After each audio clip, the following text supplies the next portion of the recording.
श्री बलवान 169। हाँ श्रीमान जी। और साथ में मैं आपके माध्यम से सम्मानित सदस्य से ये भी कहूँगा कि एचएसवीपी से 8.5 एकड़ जो जगह थी वो चिन्हित कर लिए और एचएसवीपी आपको ये 36 महीने में कॉलेज बना के दे देगी। स्पीकर सर, 2 साल पहले सरकार ने घोषणा करी थी वहां पे कॉलेज बनाने की और अभी तक जगह आइडेंटिफाई हुई है ना। तो एजुकेशन डिपार्टमेंट ने एचएसवीपी कोई फंड जमा कराया, वो फंड जमा कराएगा कोई आगे कोई प्रोग्रेस होगी जी। एक तो मेरा आपके माध्यम सरकार से निवेदन है कि मुख्यमंत्री जी बजट पे जवाब दें तो उस कॉलेज का फंड इसके अंदर करें। और दूसरी बात स्पीकर सर, इसकी कक्षाएं बोटिया खेड़ा गर्ल्स कॉलेज में चल रही है जी। गर्ल्स कॉलेज का जो इंफ्रास्ट्रक्चर है वो लेडी के हिसाब से बना हुआ है जी। वो कॉलेज भी डिस्टर्ब हो रहा है और बॉयज कॉलेज सही चल नहीं रहा। तो मेरा निवेदन है जी आपके माध्यम सरकार से, मताना गांव में एजुकेशन डिपार्टमेंट की डाइट के नाम से बिल्डिंग है, जब तक नई बिल्डिंग ना बढ़े तब तक वो कक्षाएं उस डाइट बिल्डिंग में अगर ये स्थानांतरित कर दें तो वहां पे ये बॉयज कॉलेज भी ठीक चल सकता है और कम से कम गर्ल कॉलेज डिस्टर्ब नहीं होगा जी। माननीय सदस्य ने पहले भी मेरे से व्यक्तिगत इसके बारे में जिक्र किया था।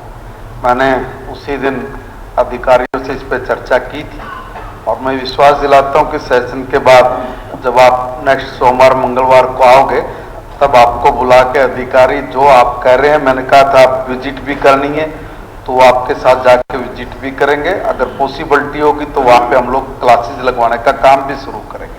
मैंने आपका काम उसी दिन कर लिया था। आप मुख्यमंत्री निवेदन करें जब बजट में उत्तर दें तो आपने कॉलेज का हम इतना बजट आपके माध्यम से सम्मानित साथी को एक बात और बताना चाहता हूँ कि जो फंड की बात है वो एचएसवीपी ने ही अपने फंड से बना के देना, चिंता मत करो। ठीक है मंत्री इसमें जी, ठीक है। श्री मूलचंद शर्मा 170।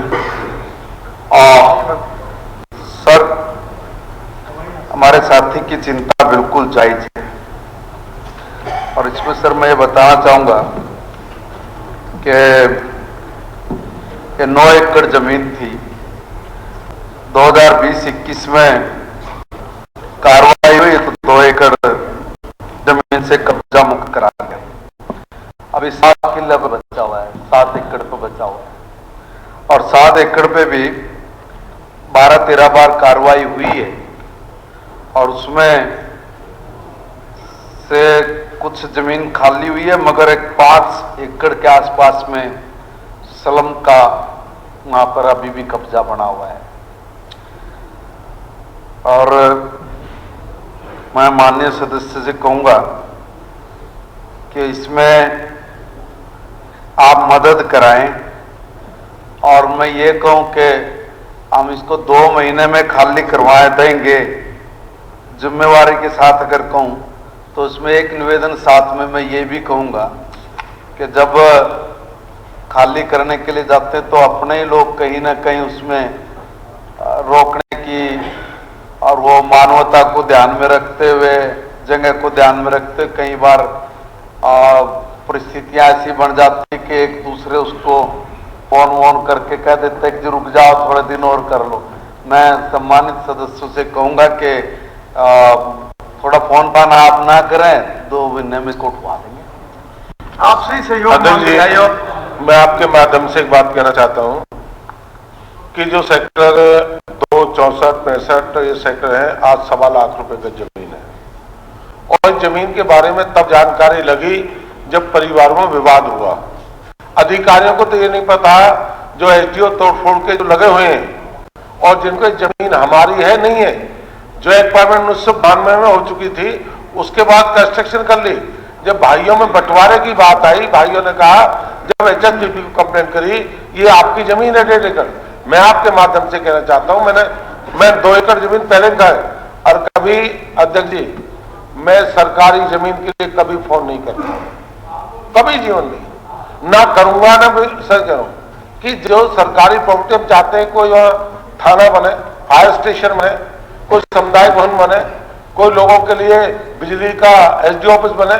मूलभूत मैं कहूंगा मंत्री जी आपने ये कहा 2 महीने में, आप ये बताइए, हम जमीन खाली करेंगे, कोई फार्म है, कोई थाना, कोई इनके लिए, कोई अधिकारी के लिए अफसर की बल्लभ जिला बना दिया है, तो अधिकारियों के लिए रेजिडेंस भी चाहिए। क्यों अधिकारी का रेजिडेंस जब तक नहीं बनेंगे कि जमीन ऐसी प्राइम लोकेशन सेव रहे। सप्लीमेंट्री सम्मानित साथी की चिंता से मैं भी, जब मैं इसके बारे में जानकारी ले रहा था तो मुझे भी बहुत सारी चीजें ध्यान में आई, और तभी मैं कह रहा हूं कि आप थोड़ा सा सहयोग करिए और जो 2.25 एकड़ जमीन पे जिस तरह से पक्का बिल्डिंग्स बना के कब्जा किया गया है वो भी हम लोग खाली कराएंगे, और सभी के सहयोग। मैंने वही कहा, मैंने आपके सबके सहयोग की बात की है। आप थोड़ा सहयोग करिए, डिपार्टमेंट आपको एक जमीन